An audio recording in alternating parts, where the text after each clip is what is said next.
Kartu ATM jadi saksi kunci. 7 sosok penting terungkap terima aliran dana haram kasus Edi Prabowo.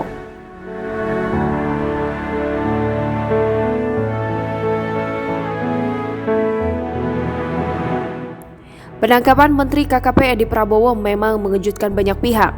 Edi Prabowo sebelumnya dilaporkan ditangkap oleh KPK Rabu 25 November 2020 dini hari. KPK sudah banyak mendapatkan barang bukti dari kasus penyuapan ekspor benur yang melibatkan sang menteri ini. Komisi Pemberantasan Korupsi telah mengantongi barang bukti kunci dalam kasus dugaan korupsi yang melibatkan Edi Prabowo, Menteri Kelautan dan Perikanan. Barang bukti kunci inilah yang bisa menjelaskan aliran dana dari pemberi suap hingga penggunaan dana hasil penyuapan yang diduga diterima oleh Edi Prabowo dan kawan-kawan. Barang bukti kunci dalam dugaan kasus penyuapan Edi Prabowo ini merupakan kartu perbankan atau kartu anjungan mandiri. Komisi Pemberantasan Korupsi menyebut dengan ATM tersebut para tersangka kasus suap yang melibatkan Edi Prabowo ini melakukan transaksi belanja di luar negeri sepanjang 21 November hingga 23 November 2020. Nawawi Pamolango, Komisioner KPK pada jumpa pers yang berlangsung Kamis 26 November dini hari, menjelaskan beberapa barang bukti transaksi suap Edi Prabowo CS itu,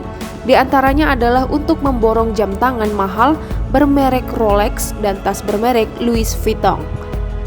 Tidak hanya itu, dari ATM itu para tersangka kasus dugaan suap kepada Edi Prabowo CS ini, KPK menemukan bukti pembelian salah satu sepeda road bike yang masih terbungkus di kardus dan baru dibuka dari kargo penerbangan. Bukti kuat yang dimiliki oleh KPK adalah bukti aliran dana dari transaksi perbankan dalam satu rangkaian yang melibatkan 7 tersangka, yakni Edi Prabowo, Menteri KKP, lalu SAF, APM, SWD, AF, dan AM, dan pihak diduga pemberi SYD.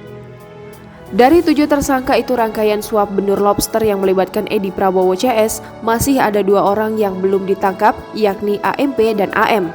Soal apakah pengungkapan kasus dugaan tindak pidana penyuapan ini termasuk kategori tangkap tangan atau tidak, KPK tak terlalu mempermasalahkan. KPK menyebut alat bukti yang dipergunakan untuk menetapkan 7 kasus suap benur lobster yang melibatkan Edi Prabowo CS menjadi tersangka kasus dugaan penyuap pejabat negara ini berupa bukti rangkaian informasi teknologi, transaksi perbankan, transaksi elektronik, dan bukti fisik barang-barang yang dibeli dari hasil suap.